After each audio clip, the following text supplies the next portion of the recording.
Well, welcome to the latest edition of Trojans Football Talk. I'm your host, Tom Vartanian. Today's show brought to you by AmeriQ Credit Union for every day, for everything, located next to Little Caesars at 3944 Route 281 in Cortland. By the Cortland Voice, the exclusive media partner of Trojan Football Talk. Check them out for all your local news and sports in Cortland County at no cost to use at cortlandvoice.com. By the Royal Auto Group on Route 281 in Cortland, the home of no hassle, no razzle-dazzle. Check them out at royalautogroup.com. And by Yeaman Real Estate at the entrance to Yeaman Park off I-81, exit 11 in Cortland.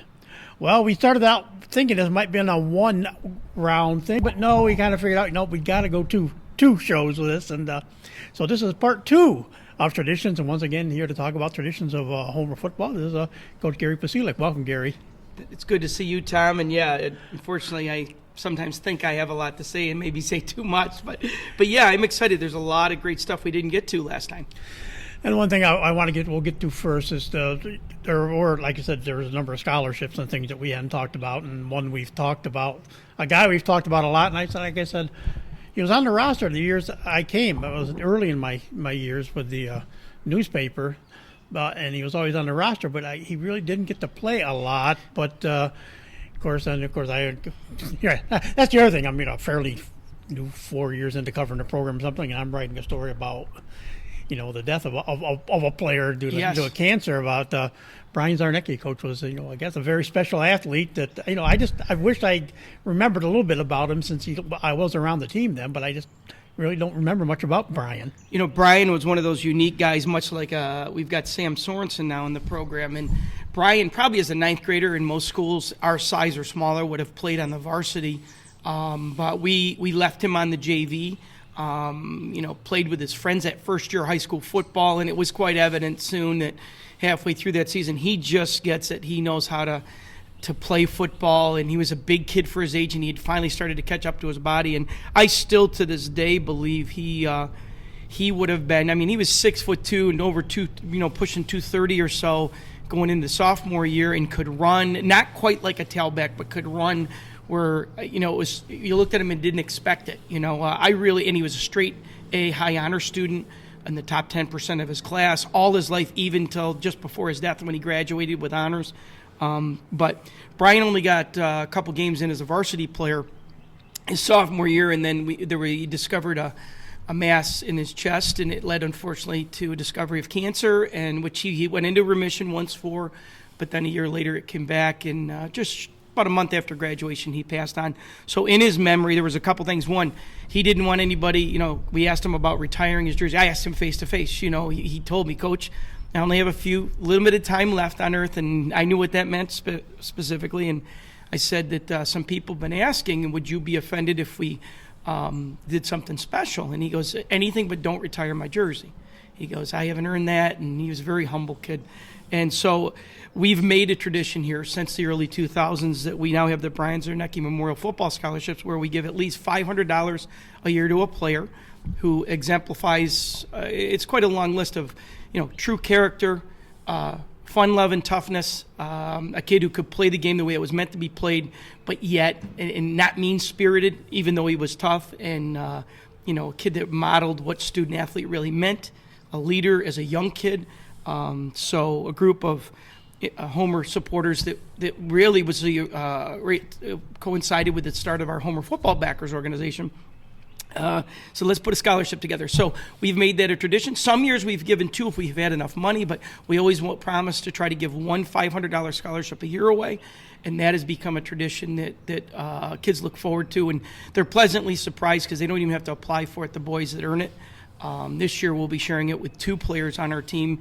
They'll each get half because our funds are limited, but we make sure we have at least $500 a year. My wife helps with the fundraising for that so that the students don't have to raise money for that. And the truth be known, it's a tradition we're proud of because not only do you get the thank you note somewhere down the road, but more importantly, it keeps the thought about everything that's great in sport in general, especially football, in the forefront of our minds as we hand that award out every year. And we remind our kids during the season that it's something that will be coming down the road to someone, at least one. And so a real positive out of a negative. And again, the leadership of Brian, he's like, no, we're not going to turn this into a negative. We're not going to make I don't want my jersey retired. So we actually also have another tradition that extended from the scholarship where a young man earns the right to wear the jersey number 68. It can be a center guard or tackle on the offensive side, any defensive lineman in the program, or a tight end even. We've included tight ends because our tight ends are linemen first and receivers second usually. And if they can't wear the 68 because they're tight ends, so they have to wear an eligible number, they'll just wear that second sticker on their helmet. And we allow the kids the option to just wear the sticker if they don't want to wear the jersey. But it's kind of nice. Most years, the young man that earns that privilege by his hard work and effort in the offseason and preseason will wear that 68 as a tradition to remember all that's good about football and what was great about Brian. And when you say that about, if they can wear the number, like you say, most of the time the guys wear it all season. I think it was Anthony Basile said, I'll wear it maybe on I think it was Anthony that got it. Well, Anthony... And he chose it. He picked certain games. The big games, he would kind of wear that. Otherwise, he stuck with his old number. Just yeah. I think it's more like, I guess I have to earn it, and it's got to be at the right moment to wear it even. If I think your memory serves you well, he was the one who said, you know what, in our biggest games, it'll be a nice reminder, I think was what was going through his mind, to him and his teammates, that we're lucky. We're lucky to be here to begin with. And so, yeah, he did that. We had some boys that didn't wear it. They wore the sticker, and they got to keep that jersey in their locker as a healthy reminder for being such a good person. I think back to a kid named Zach Morgan that did that. And, he had that sticker on his helmet, but he opted to wear his number through his career. And, that's when we said we want to make sure that the boys understand this is a positive and a positive tradition that we want to keep alive. To help us, again, all the positive you can take from such a harsh reality has been special to keep our program grounded and to keep all of us grounded, to remember we're lucky to be together and work together day in and day out, not just game day, but on practice days and in the preseason, the off season. So, a lot of great has come out of that as well. And again, that's one of those, awards that you guys, help decide. But I know in the postseason awards roll around, there's only one award that really the coaches do decide more than anything, and that's the Stephen Chrysler Award. And frankly, I don't know a lot about Stephen Chrysler at all. So, what made him special? And you guys came up with an award, the memorial award for him. The award, all the awards that we give, believe it or not, were started traditionally before I got here. I know when Coach Norris and Coach Bellodoff were the head coaches, it was near the end of Coach Norris's career, that we would give, actually even a few more than we give now. I mean, we used to have a defensive back of the year, linebacker of the year. Now we give a Mr. Offense and a Mr. Defense. We give a Players Award, which is actually named in honor of Brian Zarnecki, as the glue, the emotional glue and stability of the team. The boys vote on all of those. We have an MVP. School recommends you select an MVP and an MIP, which is Most Improved Player. But, our Coaches Award is the only award at the end of the season that the staff gets a vote on. And we vote on that award to let someone know. And sometimes it's a starter, sometimes it's not, sometimes it's a kid that at first thought may not come to some people's mind, but it's the player that never forgets every day to be selfless, to put the team before himself. The kid, like this year, we had a list of like 9 kids we could have given it to. But the kid that started the unselfish mindset going into this season was Taven Melchek. And Taven switched from starting fullback to offensive lineman for us prior to even losing Evan Morgan. So with that minor knee injury. So the deal was, at the end of the year, we gave him that Coaches Award, which is the Stephen Chrysler Award. Stephen was a young man who played football all through his school career. He had a brutal lung disease, numerous meds for, and it really, although you would never hear him complain, it limited his opportunities to, maybe play at a higher level than he did, although he ended up being an excellent kid for us and a great player on the field for us. But Stephen was happy-go-lucky. He had all the reasons in the world to be a grumpy kid and never was. Came from a great family. And Stephen was one of those kids that, like, the neighbor kid needed a ride to go somewhere, he'd take him. I'll help you out, I'll take, and unfortunately, Stephen lost his life. Actually, before I get to that, Stephen, in high school, I think it was going into senior year, he asked his parents' permission to stop taking certain meds that he was taking for his lung issue in hopes that it would allow him to feel better physically. And it actually, the doctors, the family, the doctor, they sat down with him and he explained what he wanted to try as a kid. Here's a kid that's not even out of high school yet. And I really felt he ended up being right. It helped him to not be as tired. And he ended up doing a phenomenal and had so much fun his senior year because he felt like he was, freed up a little bit. And unfortunately, not too far after he had graduated from high school, he worked at a local ski resort. And he was actually, I think, coming home from work. I believe he was coming home from work. And he had an automobile accident and unfortunately died in the crash. And but just a first-rate, top-notch human being. Again, one of those special people that walk this planet. And the never get angry attitude, the positive mindset, although he was dealing with a physical disability that made it ultra hard for him to go to football practice every day, never complained about it, never, so we just admired that, and we said, let's give name to our Coaches Award. And so in Stephen's memory, we gave Coach Whidden, Coach Kotz, and I, and at the time, we've been the ones that were there all through those years. We just said this would be a great way to keep his memory alive and, his positive influence on us and on his teammates and on our community. So ever since then, we have called it the Stephen Chrysler Coaches Award. And there's another award that's out there that I never didn't totally dawn on me that it was a football award, but it was a football award. But it usually didn't hear much about this one until got to this time of year, April, May. It would be one of the part of the senior awards nights stuff. But the Buck Johnson Award. Yeah, Michael Buck Johnson. I actually got to coach his brother Pat, who's also got to teach Patrick's children, so the kids that are the next generation of Johnsons. And Michael Buck Johnson, I didn't personally know. He had passed away just before I got to Homer in 1983. I believe he was early 80 graduate, I think 81. Was headed to Notre Dame, tremendous student athlete. He was a theater geek. He was one of those kids that broke the mold from what I've been taught. And his mom, Pat, his brother, I had the privilege of coaching. And again, sweetheart human being, just a kind soul who was a tough lineman for us and just, one of those guys that gets life, while his brother, Michael, from what I understood, everybody called him Buck. He was a free spirit, fun-loving kid who didn't, like I said, he was so cool with saying, I'm an athlete and I'm the theater geek and I'm a good student. And I think he might even been in choir. And they had pulled some money together after his passing. He also, unfortunately, died in an automobile accident. And they pulled together some funds and did some things at the school, donated, I think, some busts of famous folks in literature and so forth that were donated to the school library. And they did some other things in his memory, but there was some money left over. And the family approached us and said, can you think of a creative way? I was actually the assistant coach, but Pat, I got to coach Pat all 4 years of high school, if I remember right. I was a freshman assistant coach when he was a freshman. So here's Michael's brother, stuck with me all 4 years of high school. I was the JV assistant when he went to the 10th grade and played JV. And then when he got to varsity, I was a varsity assistant again. And what happened was, Coach Belodoff passed it off to me and said, well, we got to come up with something creative.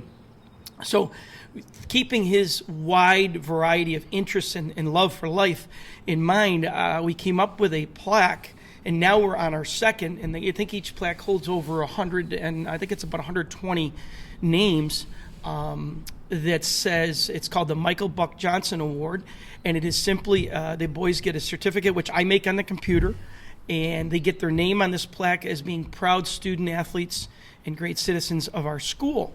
And if you're in the top 10% of your class, because he was an excellent student, and have an outstanding, sincere football experience, whether you're a starter or not, as an underclassman, if you're in the top 10%, you get honored.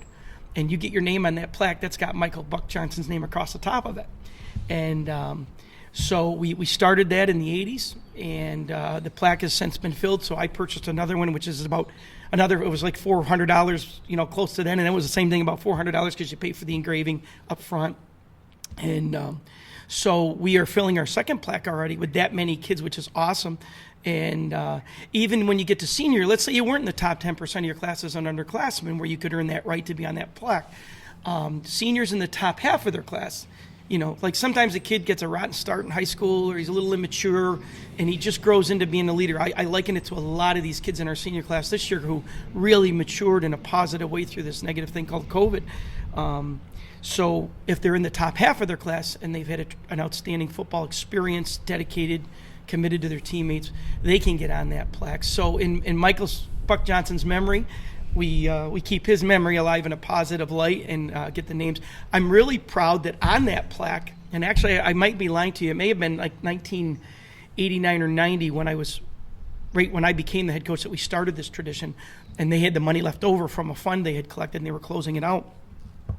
The first name on that is not a young guy, and at that time we had only had guys playing football. We since have had a couple girls participate in our football program, but the first name on there is Stacy Bell. She's a junior high guidance counselor who came home to be dedicated to the school she loved her whole life. And Stacy was a manager, loyal through and through. You give her a list of 10 items that you'd think would take 3 or 4 days during the week, whether it be inventory items, things like that for us. While we were out on the practice field, she'd be half the time that you expected it would take. If she hustled, she'd have it done, and just ultra loyal to the team and to getting the job done, and took her role very, very seriously as a manager for the football program. So she was the first name ever planted on a Michael Buck Johnson plaque. And I remind everyone I know of that who works in the school who knows her that, here we are, this football award in memory of Michael Buck Johnson. And sure enough, Stacy Bell is number one on the list. And I believe you said there's a newer one you started recently in the honor of Coach Norris. It's funny. You're absolutely right. We just started this a few years ago, and when Coach is passing, and Coach to this day, I think he is first and foremost the biggest Homer connection influence on my life, and he reminded me of my best coach I ever had in my life, a man named Grant Spiker, who was my junior high PE teacher. He coached me in junior high basketball and in high school football at the JV level. He was a traditionalist. I mean, he loves watching Homer football today because we continue to Mike did, and that's his mindset. Let's not pretend here. Let's do what it takes to win and give kids a chance to win. But yes, we have the Iron Mike Norris Football Scholarship in memory of Coach Norris.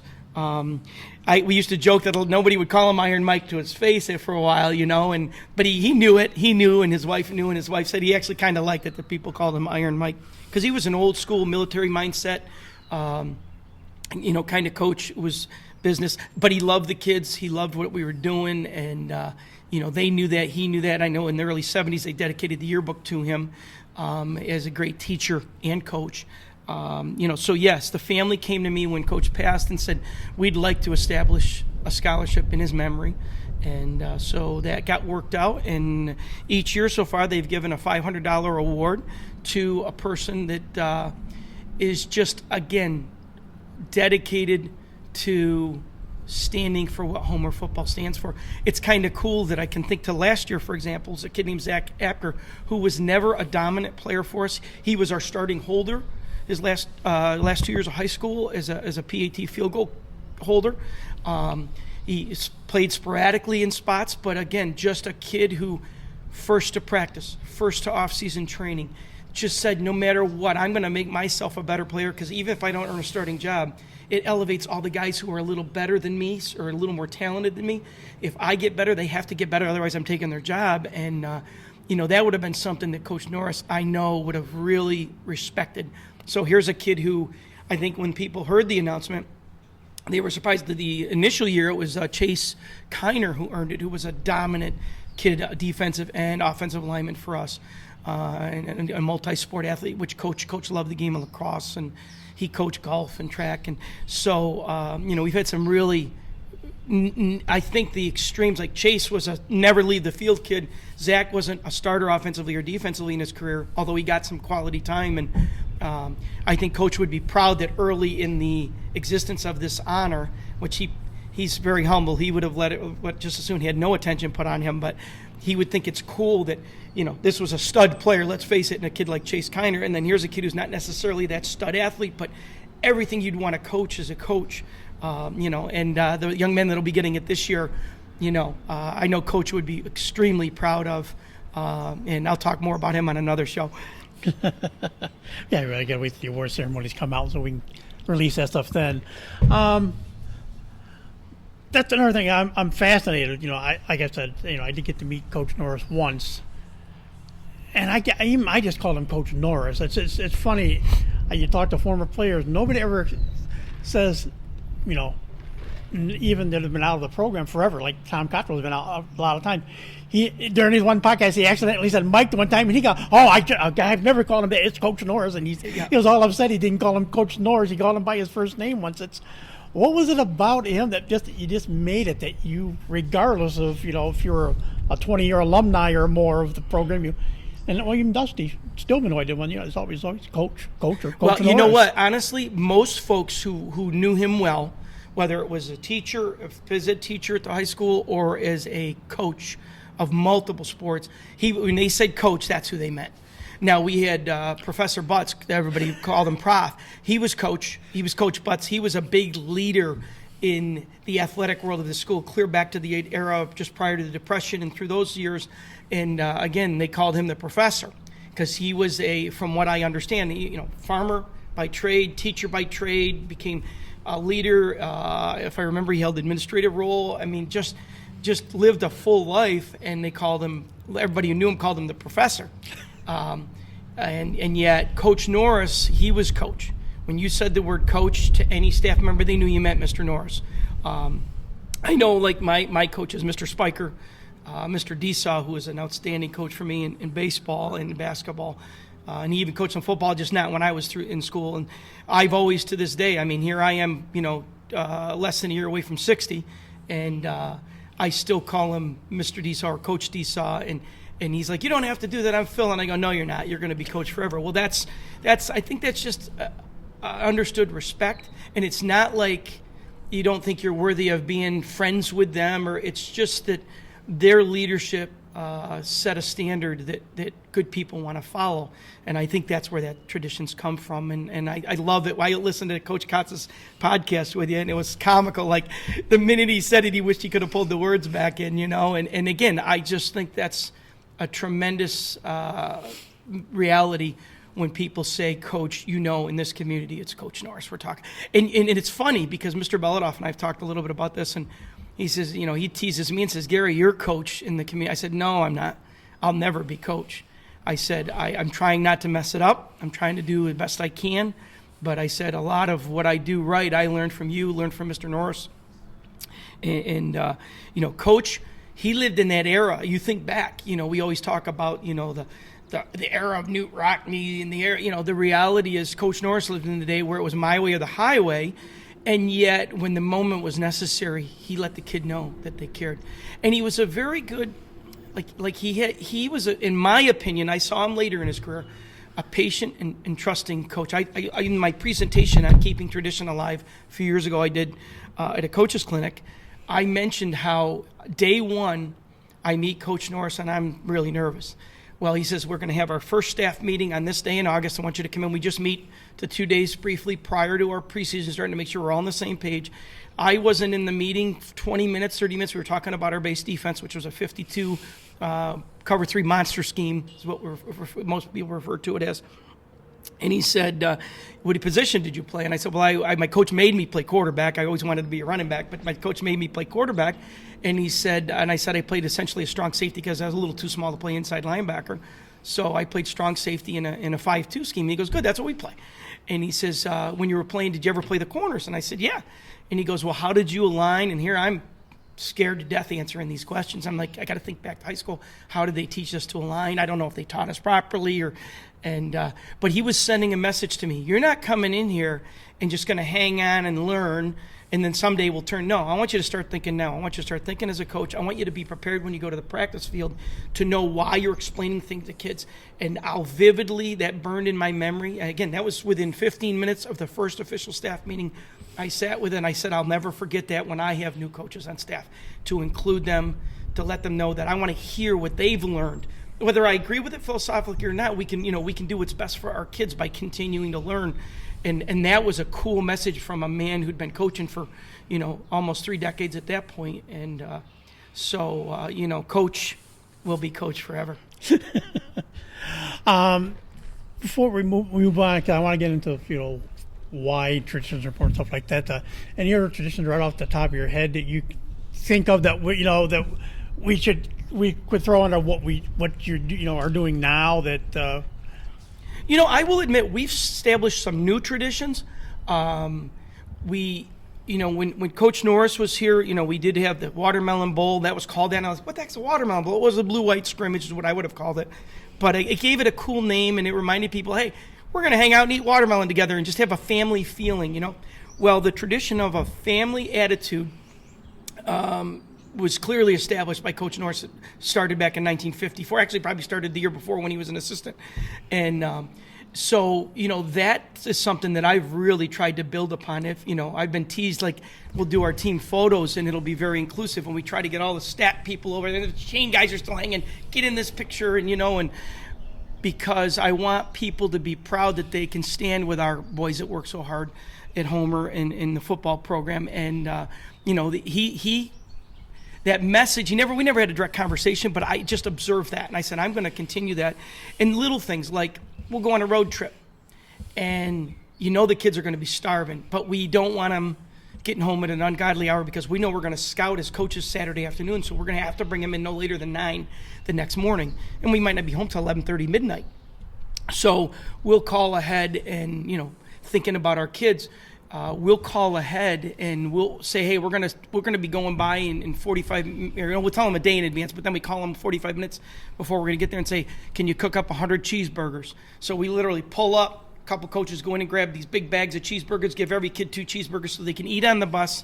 That way they can go home if they just want to jump in the shower. If they didn't shower after the game, they can do that and go to bed, get a good night's rest. And just a tradition of respecting our players and everything they give to the program. We've continued to do that with little corny things like that. We get on the bus. We have a kid designated to wheel out the cooler with bottled water just to reinforce. We say it all the time at the end of practice. Hydration is a everyday thing. You don't hydrate the day before a game. You hydrate properly with every day of your life to keep you healthy, and it's going to make you a better athlete. So we usually, Mrs. P, my wife, for years has put together peanut butter and jelly sandwiches on whole wheat bread for our bus rides. Some kids don't eat well during the day, even though you try to coach them on it. That's a tradition that's gone on now I've been the head guy for 31, so probably the last 20 years. Big, long road trips that are going to be more than 45 an hour away. We'll do peanut butter and jelly, maybe some bananas. This year, because we couldn't do handled food, we had to do packaged food. We did granola bars, bottled water, and we would do fruit at times so that the players who didn't eat as well as they should had something. And because we arrive early, another tradition Coach Norris started, he believed you should be on the grounds of your game 2 hours before kickoff. If it's a bus ride, you might be a little bus sick, and just 15 to 20 minutes can make all the difference in the world. And you get there and you're not running around and hurrying up to play. So I've kept that tradition alive where I get teased about it. And I say, blame Coach Norris. You're on the grounds 2 hours before. That way you're not racing around and hurrying up to go play. You've spent all this time to work and prepare. You need to go in with a calm confidence about you. And that way you can get kids taped that need to be taped. Kids can, if they got to go to the bathroom that one last time before the game, they've truly got time at that school to do that. And it just makes you, all those little details are a tradition that I know Coach established and instilled in us as assistant coaches, and we've continued that. So that's been a very big thing. Charity, doing things for charity. Our boys every year, at least on 2 different settings, if we do our youth camp, which COVID interrupted, and then 1 year construction interrupted, but I think for 14 or 15, the last 17 years, we've had a youth camp in the community for kids in grades 3 through 8. Our players, seniors only, are allowed to volunteer coach that with the coaching staff. And it's just a great way to give back to our kids of the community, because I said someday, they all want to be you guys. They want to be what you've become as a senior football player. And we've kept that kind of mindset about charity.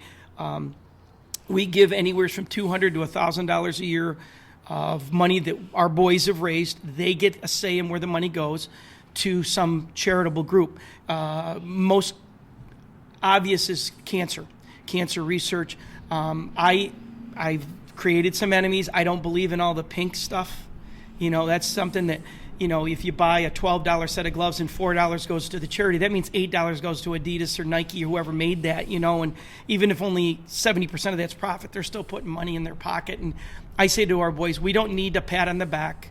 We don't need to wear pink to tell people we're charitable, we donated. And I know people don't like that, but I just have made a decision as a head coach of the program.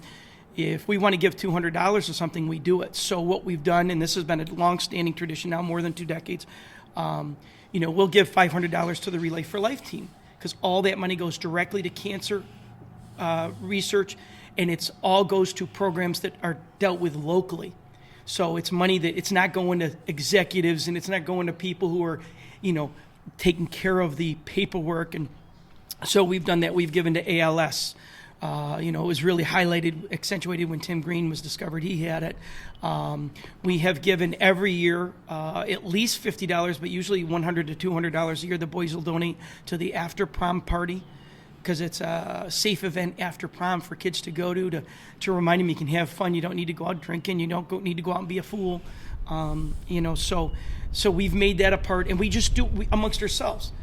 This year we donated to a mental health organization in recognition of one of our former players, Nick Lyons, and we donated to the Friends of Homer Wrestling so they can offer some money and scholarship to kids who want to go to wrestling camp. And that's because a family requested that. That would be nice charitable contributions. So this year, we couldn't do any fundraising. So what we did instead is the boys paid for their Blue Pride T-shirt, which we wear when we don't wear equipment to practice, and then a lot of them wear it under their shoulder pads in a year like this. And they paid for those, and by paying for them, they covered the costs, and then there was at least a little bit of extra there. So we were able to come up a little over about $200 that we donated to a combination of the Friends of Home Wrestling and to a mental health organization that the family recognized and supported. But we don't, you don't read about it in the paper. You're going to hear it on this. But it's the tradition of if you want to be charitable, and don't expect to get a sticker, a flag, and, again, some people don't agree with me in that. They think, well, it's positive PR. Well, that's fine. But we do enough positive by being dedicated to football and being student athletes. And when we make a mistake, we pay the price. So that's a tradition that I've tweaked. Coach Norris, Coach Beloff were big on charitable things. But we've evolved to where we just do it. We do it without worrying about getting any credit for it. That's a tradition that's been ongoing a long time now. So, speaking of family, I guess I'll throw that out here. Maybe we'll do something down the road with some of these folks probably, but talk a lot about family. We joke here that Hugh and David coaches with you, and Drew Cottrell's helped coach Tom, but. Tom Cottrell's one of your assistants, and Drew's helped out sometimes after he graduates and stuff. But you look at the sidelines on any given night at a football game. Lyle Cottrell helps with the line crew, and there's a lot of guys a lot of guys on the line crew. They know or how they've been involved over the years. But there's three. You got 1.3 generations. You've got Lyle on the sidelines helping with the line crew. You got Tom coaching, and like we said, we had Drew at times when he wasn't in college, was on the sidelines. Now you got the Austin family. Randy, of course, has been there ever since I've been there. Learned it from his dad, and of course his son Ryan. So you got 3 generations of Austins that are statisticians on the team. And then of course you got Stu and everybody else. They all have their stories, and Dusty. But it's family and people that have been part of the program just want to stay part of the program. Yeah, and again, that was here before I got here. I mean, I used to, Mr. Bob Johnson was on the chain crew for over 4 decades. I think at one point he had hit the 44-year point. So he used to tease me. He says, hey, I was working this chain crew before you were wearing diapers, and we'd have a lot of fun. The Austin family, you mentioned Tom Cottrell. Well, let's think about reality.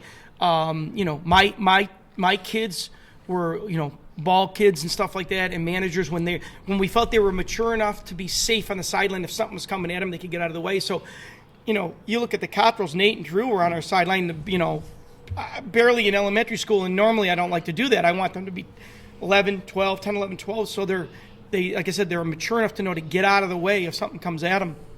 And we've had little brothers on the sideline, but you look at the Cottrells, like you said, I had Nate and Drew when they were young elementary school and intermediate school kids, helping coming to practice at times, but helping on game night. And we've had my son, of course, was a ball boy long before he ever was a player in the Homer program. And then they went on, and here's Drew helping coach after he played.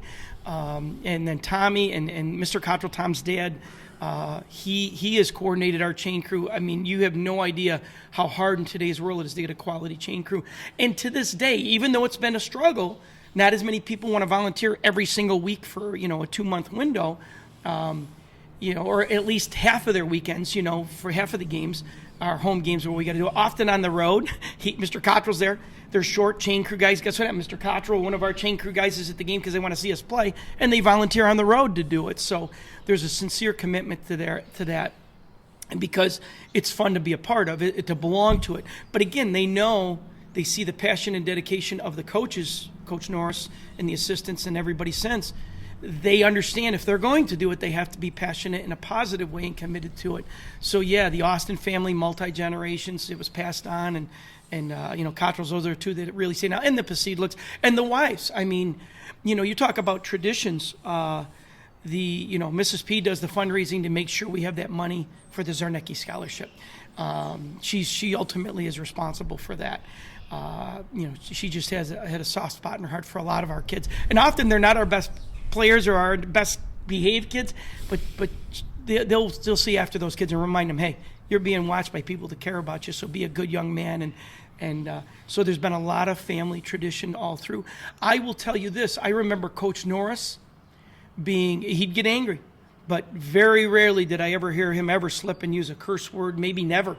And I've made that an issue. Larry Zarnecki, Brian's father, said to me once, and again, here you go, investing in the program. He said, yeah, you go to a college practice and you'll hear a lot of curse words in today's world. It's different. It's different than it was 30, 40, 50 years ago. But he said he would keep his players, and he was a line coach, and he'd say the toughest guys will take care of their frustration by playing hard.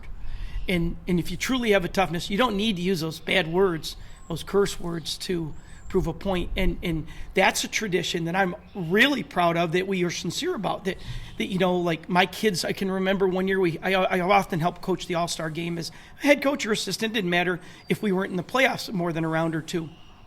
And it's a lot of fun. You get to work with other coaches from other schools, and just, it's not high pressure, but it's fun. And my boys at Homer will always warn the kids, Coach Podsiedlik doesn't tolerate any cursing, any swearing. And cute story, I was coaching, there was a boy from Fowler in practice, and he comes over to me and apologizes. It was during the practice. He says, Coach, I have to apologize to you. And I go, what's the matter? I thought he was going to say maybe he had to step out or, And he said, I slipped over there. I was talking to a friend of mine, and I said a swear word that I shouldn't have. And I said, well, I appreciate that. I didn't hear you, but I appreciate and respect your honesty. And again, that just epitomizes that we don't just say it, we live it, we believe it. I mean, I won't lie. I've been 39 year coming up here in coaching. I've slipped a couple times and said a word. And you've seen our practices. If a coach slips and even says the D word, and I don't mean darn, they'll do 5 push-ups and foot fire. If they don't do them, I do them for them to show that we're held accountable. And if a kid slips in practice, they do 5 push-ups and foot fire, go right back to work. But just a reminder that, hey, we have to have the mental and emotional toughness to not use words to deal with our frustrations, to just, rethink the situation and play hard the next down and make up for it with effort. And that's a tradition that I really believe the tone was set by Coach Norris and carried right through since 1954 with all of us. So that's a tradition that is unique. I go to the All-Star practices, and a lot of the other coaches, they're cursed quite often during practice, and we don't. But Jim Wooden, that's why Jim Wooden said Gary's a Boy Scout with a passion, and he's probably right. But, and I'm not a hip, I tell the kids, I occasionally slip, very rarely, and I do my push-ups. And again, it's taking something and not being maniacal. If a kid slips or let's say a kid loses control, it does happen once in a while, and he'll say through it, walk him away like you're his grandfather and say, look, you tell me the truth. What's going on here? And then why am I not happy with what? And they'll deal with it. They'll be honest about it, and it's over. They learn from it, and that's what we're there for.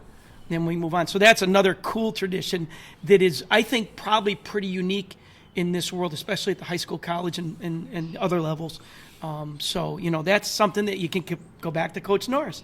you just were going to have reasonable respect for each other and etiquette with the way you spoke in practice even. And of course, speaking of Coach Whitten, we shouldn't neglect him. We mentioned everybody else. Of course, he had 2 sons that played, and of course, his older son Chris is doing a real nice job as a head coach. Now rebuilding a second program up in Massachusetts. But his daughter was a manager. His daughter was a manager. Actually, right about the same time, Rachel and Aaron were. I think they might have even graduated the same year. They were in high school together, and they were managers that we could rely on. So again, there's that tradition of family involvement. I remember my daughter, who's a pipsqueak. She's only 5'3" or something, and little teeny thing still in their mid-30s. But like when the boys walked in to get their equipment, they knew they better not be sassy or mouthy, because she would straighten them right out and say, "Listen, get in line, and when it's your turn, I'm going to write down your information." And I can tell a cute story. Again, here's family involved with football. When this one boy steps up to the table, and my daughter says, and I think Rachel was there too, so I think that's how I heard about it, is through Rachel. The kid steps up, and so she's got to go through the checklist to make sure he got all his equipment, and she goes, "Your phone number?" And he goes, "You want my phone number?" She looks up at him and goes, "I don't want your phone number for any other reason than my father needs it for emergencies." The kid thought she was asking for his phone number to call him, And so, yeah, that family tradition has been a big part. But that's how you survive. I had a father say to me once, you coaches, you thank your wives. Each one of you thank your wives when you get up in your speech. Well, other coaches are away from I said, other coaches are not away from their family as much as football coaches. And whether people want to get angry about that or not, there is the most consuming sport in our culture is football. That doesn't mean that you don't have that kind of dedication by some coaches in other sports, but the sport itself demands a consumption of your time that is unparalleled. And if you are going to survive this and have a happy life, then you need to have a happy wife, a supportive family. And I think that's why we've tried to maintain a family environment and keep that in a critical part of our tradition that is Homer football. I've been to a few banquets other than football. Mostly it's been football banquets. Once in a while I've gotten a chance to go to a couple others. And I'll take exception, like you say, you take exceptions on certain things. I got one that I want to talk to you about here that we will.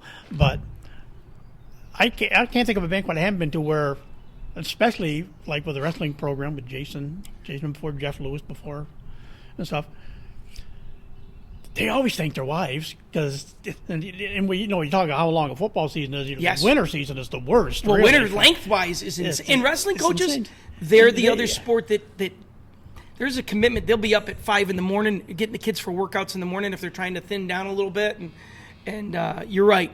There's that's I'm sure any successful coach who has a career with any longevity has to thank their wife or their partner, because the reality is that they have to, at least, even if they don't love the sport. Like, I'm fortunate. The first date I took my wife on was to go scout a football game in high school. So and I was a high school player. And I finally got her to go out on a date, and I says, "Do you mind if we go to Marcellus to scout Lafayette?" And so that's why coaches do it, because they understand if you can't do this and do it right without your spouse being willing to sacrifice time away from you. And it's just, and it's true in every sport. I just think it's to a degree in football that is often unparalleled. It works in being a sports writer too, believe me. Oh yeah. Well, look at your hours. You got whacked hours. How many things I couldn't do because there was a game that night or something to do. It's you and go that's through probably that. true, Tom, in any people-oriented profession. Service professions, people-oriented, they don't fit into a tight little window, and so yeah, you're probably there's life tradition, right? I didn't realize this one, and I never thought about it. I've been on the sidelines 20 years, watching Homer games, and now even on the sidelines, and there was never a single-digit number out there. And we were talking beforehand. It was like, I don't know. I guess it's not real. Maybe it's not a tradition, but it's a tradition you stick with. It there won't be a single-digit number on a uniform. Well, as you said, you and I said, there's some things that, like, as a head coach, I think of that are very traditional, that aren't the stereotypical homecoming dance, parades and banners, and the kickoff dinner, the watermelon bowl. Coach Norris, one day we were in practice first year, and all of a sudden he sends one of the assistant coaches out, and I'm like, "Where's he going?" Middle of practice. Well, it was like I think it was the middle of the second week of doubles, and it had been a hot preseason. He went out and had the coach go buy, a couple hundred popsicles, and we downed popsicles together. The minute the guy got all right, practice is over for 20 minutes, let's go have a popsicle together, and so with that said, you just asked me.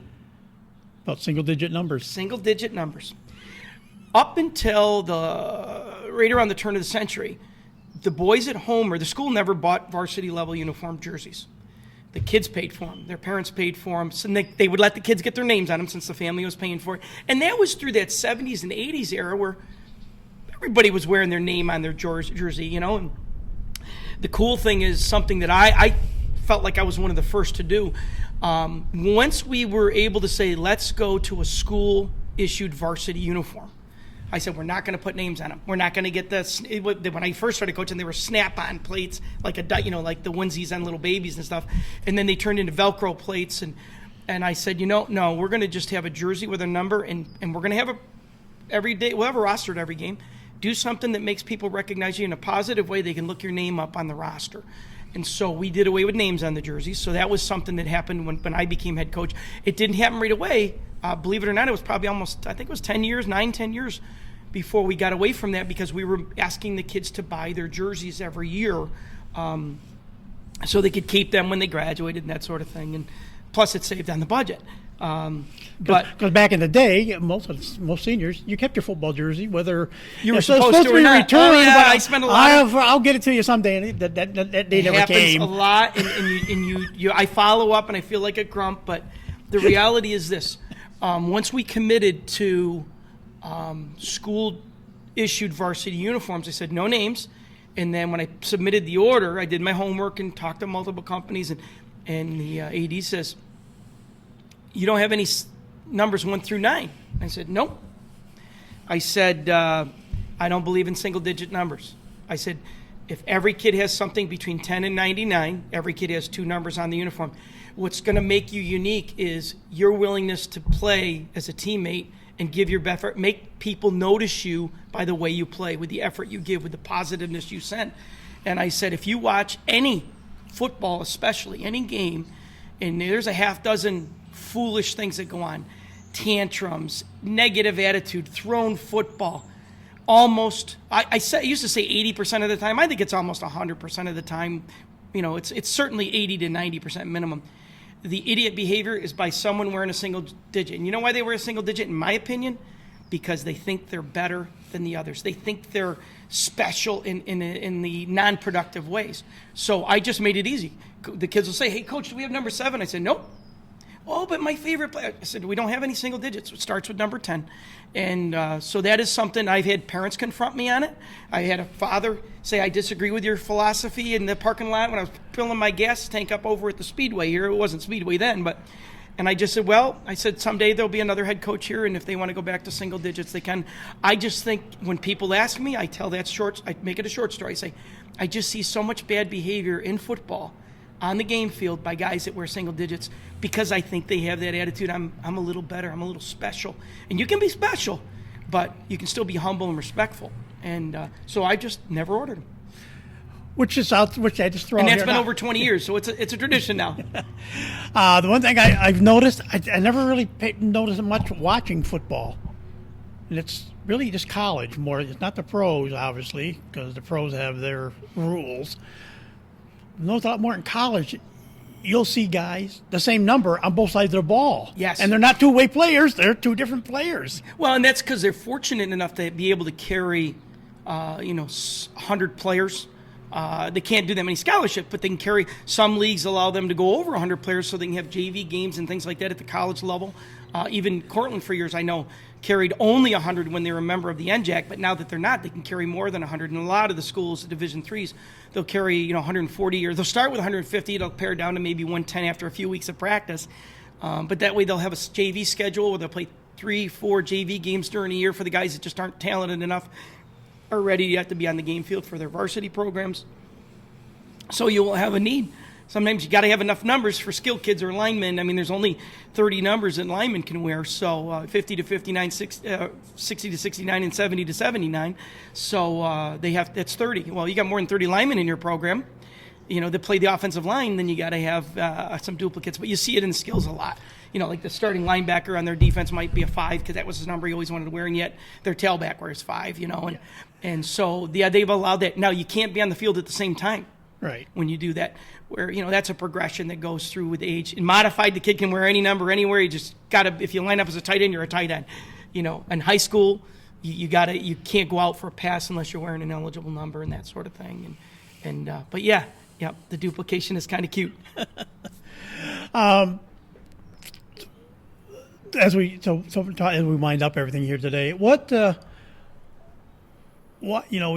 kind of talked about traditions and how they fit in and what they do. What makes traditions so important a part of a sporting program or of a team? Well, true traditions, even the stereotypical stuff. I was a math teacher for 34 years, 32 years they paid me for it. And in doing that, people say, like, I remember I literally probably had between 40 and 50 student observers from Cortland State who would come in and have to spend 25 hours of observation. And it wasn't all observation. I made them get up and at least teach a lesson, even though it wasn't required. Or there was 50-hour programs in my latter part of my career. And, Cortland State would reach out and say, we've got 6 kids. We got nowhere to put them. I said, I'll take them all. And then they don't observe just me. They went and observed the whole department. And they would ask about, every one of them would have to interview me at the end of the process. And there was a set of standard questions they all had to ask. But all of them, not on their list, would say, how come you don't have discipline problems in your classroom? And I said, how much free time do my students have in the math classroom? They go, none. I go, exactly. We work bell to bell, and I tell them. I said, I don't want to hear from the theorists that say, when the bell rings, don't give them have the homework on the board so when the bell rings, they can get up and leave. No. If I say you got to stay 30 seconds, we give them 4 minutes to get to class, they got plenty of time, And I show them with passion that every minute we spend together is a chance to get better at this. Well, if you look at the truth in what you were just asking about football and traditions, I think traditions force a regimental mindset to say, this matters. This stuff is important. And honestly, it's important to more than just us that are out on the field playing. It's important to our community from a mental health standpoint. I mean, I'm embarrassed. I can't remember the man's name. We had a guy who I believe worked at Niagara Mohawk for years, which is now National Grid. And he bumped into my father-in-law at a game. And he had been coming to Homer games back when Coach Norris was the head coach. And no children in the district. It's just that's what he did all fall. He went to the Homer football games no matter where we played. And, he looked forward to the homecoming tradition. He looked forward to announcing, a tradition we haven't talked about yet. We may have mentioned it in another show, but we have the tradition of Hall of Fame induction. The Homer Athletic Hall of Fame induction is done at the first home football game traditionally. And I just think when you can anchor your thoughts and your memories in positive things, it just makes for a better community environment. I mean, we're not a perfect community, no community is, but how many people say, and I've said it for years, the positives always seem to outweigh the negatives in the Homer community. That's why I moved my family here. Once I started teaching here for several years, I was teaching several years. My first experience was in actually the spring of '83, and I didn't move here till '92, so I was raising a family elsewhere. And when they started to get school age, I said, I want to be a part of this. And I think traditions are a reminder of how important it is to be a community in a healthy way and to look forward to some fun stuff once in a while, whether you got a kid directly involved or not. So I think that's one of the beauties of traditions is it gives the community positive things to rally around. And in today's world, I wish more would return to some traditions because I think our culture needs that right now. There's a tradition that I never heard of either in Homer, and I don't know if you've ever heard of it. And Dusty Stillman takes great pride in it because he was the first. It wasn't Bob Avery. It was Dusty Stillman was the first. They used to put an athlete of the week, a picture of him, in the window at Homer Men and Boys. And Dusty said I was the very first. It wasn't Bob Avery. I was the first Homer Men and Boys Player of the Week or something. And they thought for that whole week you had your picture in one of the businesses. I think that's kind of something that'd be kind of cool to have again. Yeah, Froggy was the owner of that place, and the truth be known, yes, even early into my coaching career, they would post that picture, and if I remember, they might have even given like a little gift certificate or something. And it was Homer. It was a part of my wife does the program now in the Ed campaign, and it was a part of that. Well, what they've done since then, although we don't post a picture of an athlete, and I remember being the guy as an assistant having to go get those pictures made, and you had to go over to back then it was Phase Drugs and pay to get it produced. And, it wasn't like it is today, or you can print one out on the home computer. And I would be responsible first thing Monday to deliver that picture for the Player of the Week. And yeah, that was a cool tradition that honestly has slipped my mind because we haven't done it in quite a while. But Dusty's right. That was, again, there's just another example of how the community was invested in what Homer football stood for. Yeah, and I thought that was funny, like you said. He takes great pride of that. I was the first one, not Bob Avery. And I guess Dusty's got another first. He's done a podcast. Actually, I'm going to be hopefully one of our next Homer Trojan podcasts will be with Bob Avery. Yes. We have been in touch with. I guess we'll call him the legend. We know about Alec, we know about Dustin, we know about Andy Van Patten and all this, but the guy that was the trademark of Homer tailbacks forever was Bob Avery, and we're actually going to get him in here in the near future. And if I remember, when Bob was here, we were, I believe, in the Stack. We may have even been co-champs of the Stack when he was our tailback, or champs. There was some schools, Union and we were playing some schools much bigger than Homer. Homer and Cortland, we were kind of in that nowhere zone. We're farthest south in the Section 3 zone, and we're just outside the Section 4, although in some sports we were competing.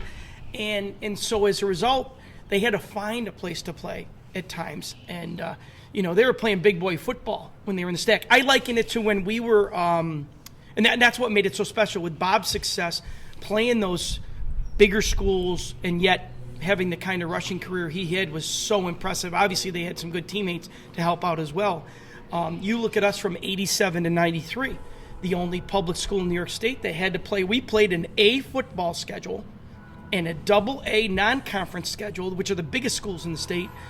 We were a B school the entire time. Probably would have won a couple more sectional titles in that window because we were really on a run of talent through the 80s. And soccer hadn't grabbed any of them yet. And so the truth be known, he lived in that world too because they were trying to find a place to play. It wasn't as organized. There wasn't state playoffs back in his day and even early on in ours in the 80s there. But Mr. Avery, he's got a lot that he should be proud for because they were playing some really powerhouse football schools. And if you look at our records, we talk about the records all the time. He's the only Homer large school all-state football player ever because they did play large with schools. The big boys back then. Yep. Yeah, from 87 to 93, although we had some tremendous kids, we never had a kid make all-state in the large school division because that's where we were playing. We were fortunate to be recognized for some small school kids, but the truth be known is we were playing big boy. And I make it. You've heard me mention this more than once because it was a case where something that adult behavior affected kids in a negative way, I think. But at the same time, hey, we rose to the challenge. There were weeks we won and we came home beat up because we were playing schools with more raw talent, much more size than us. And yet our kids, because of tradition, said, we are going to figure out a way to play, and who knows, we're going to walk away with some wins, and we did. So yeah, all of that can kind of go back to the Bob Avery days. So I think this is the perfect way to wrap up, but it's that we're recording this, and you're going to hear this. Memorial Day weekend is coming up, so I think it's kind of good. We got traditions in right around Memorial Day weekend when we're talking about remembering people and different things. So I think this is a perfect way to have our two-part segment. Coach White, thank you for taking time to do this again. You got it. It was fun. A great segue to Bob Avery, that's for sure. And that'll do it for this edition of Trojan Football Talk. Today's show brought to you by AmeriCue Credit Union for every day, for everything. Located next to Little Caesars at 3944 Route 281 in Cortland. By the Cortland Voice, the exclusive media partner of Trojan Football Talk. For all your local news and sports in Cortland County at no cost to you, check out CortlandVoice.com. by the Royal Auto Group on Route 281 in Cortland, the home of no hassle, no razzle dazzle. Check them out at royalautogroup.com. And by the Yeaman Real Estate at the entrance to Yeaman Park off I-81 exit 11 in Cortland. So for Coach Podsiedlik and yours truly, Tom Vartanian, thanks for listening, and we'll talk to you again soon.